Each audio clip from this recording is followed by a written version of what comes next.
చేసి మరింత ముందుకు పోతా ఉంది. అలాగే మేము ఏం అడుగుతున్నాం ఈ ఉద్యమంలో? మా ఆత్మగౌరవం అడుగుతా ఉన్నాం.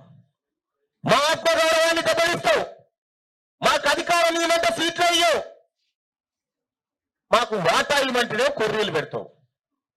అందుకోసమే మీతోటి కాదు, ఈ పార్టీలతో, ఈ అగ్రవర్ణ పార్టీలతోటి బీసీలకు న్యాయం జరగదు.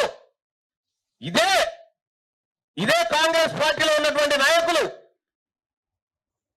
బీసీలకు రిజర్వేషన్ వచ్చేటప్పుడు అగ్రవర్ణాలంతా అసెంబ్లీలో ఒక్కటై వ్యతిరేకించరా లేదా? ఎన్టీ రామారావు గారు పెట్టినప్పుడు ఆ ఎన్టీ రామారావు గారు కూడా ఒక్క ఉట్టగం పెట్టలే.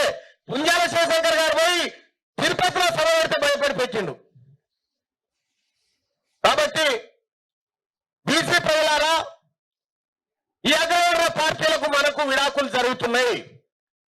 ఈ విడాకుల మహోత్సవంలో మేము ఘనంగా విడాకులు ఇస్తా ఉన్నాం అగ్రవర్ణ పార్టీలకు. ఈ వేదికని చెప్తా ఉన్నాం, మీ ఎన్ని ఓట్లు లెక్క పెడితే ఒక్కొక్క నియోజకవర్గంలో 7,000 8,000 ఓట్లు ఉన్నాయి కదా. మీ ఓట్లు మాకొద్దు నాయన, రెడ్ల ఓట్లు మాకొద్దు, మా ఓట్లు మీకొద్దు.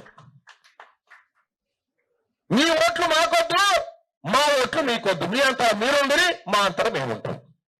ఇలా గ్రామాలలో అగ్రవర్ణాలు నామినేషన్ వేయడానికి కూడా భయపడతా ఉన్నారు. నామినేషన్ వేయడానికి కారణం ఏంటి? బీసీలు చైతన్యవంతమయ్యారు. బీసీలు ఎక్కడ కొడతారు?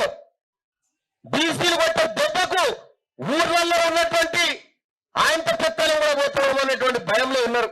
కాబట్టి ఈ వేదిక నుంచి చెప్తా ఉన్నాం సోదరులారా, మా ఓట్లతో మా భుజాల మీదకెక్కి మమ్మల్ని దశాబ్దాల పాటు మా శ్రమను, మా నెత్తుర్ని, మా ఆత్మగౌరవాన్ని దోచుకున్నటువంటి పార్టీలకు రాజకీయ సమాధి చేయడం ఒక్కటే బీసీల ముందు ఉన్నటువంటి లక్ష్యంగా తెలియజేసుకుంటూ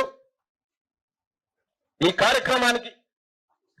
కార్యక్రమానికి విచ్చేసినటువంటి మీడియా సోదరులందరికీ కూడా ఒక రిక్వెస్ట్.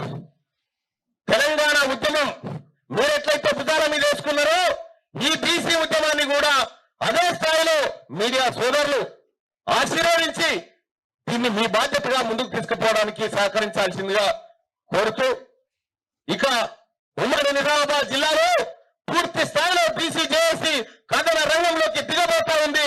మా నాయకులందరి నాయకత్వంలో దిగబోతుంది అనేటువంటి విషయాన్ని తెలియజేసుకుంటూ, బీసీలం ఒక్కటిగానే పోరాడుతాం. మేమందరం కూడా 2024లో రాజ్యాధికారాన్ని అందుకుంటాం. జై బీసీ, జై తెలంగాణ.